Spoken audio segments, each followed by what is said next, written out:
today's video, ipakita ko sa inyo ang ginagawa ko na nag-arrange sa bulaklak dito sa Amy Shrine. O, tingnan nyo guys, samahan nyo ako para makita nyo paano ko ginagawa ang mga bulaklak sa pag-arrange dito sa Amy Shrine. Yan ang ginagawa ko. Yan lang tingnan nyo.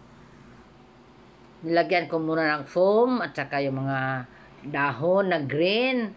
And then, follow the flowers. Kung marami kayong flowers, mas mabuti. Maganda tingnan. Kung ano lang, kunti lang, damihan na lang ng mga dahon. Kaya gaya nitong ginagawa ko ngayon. O, tingnan mo. I-balance-balance lang kung ganda ba tingnan.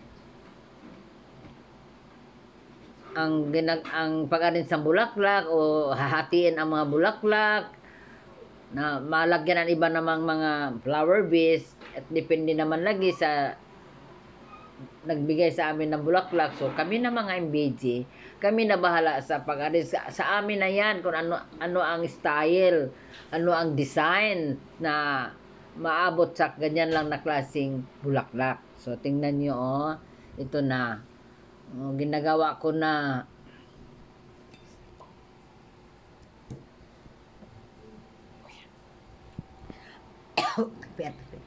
Amo ini, ito na ang ginagawa ko. Tingnan mo,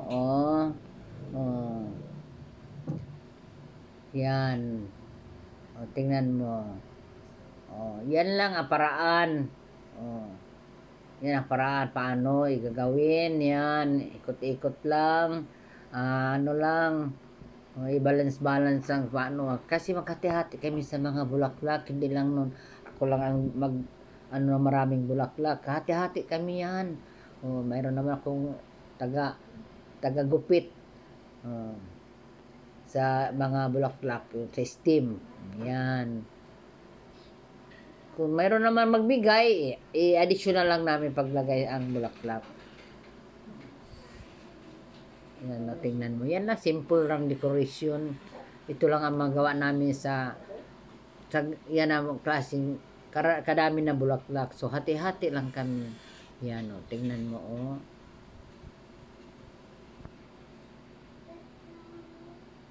Yan ang na ginagawa ko dito. Makita naman nyo ang ang bulaklak na nilagay ko dito sa mga base.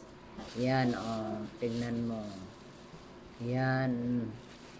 Maganda, maganda tingnan. Depends sa pag-a-arrange. Sana sa susunod marami pa magbigay ng bulaklak para marami naman. At ito na ang lahat na nilagyan namin ng bulaklak na base.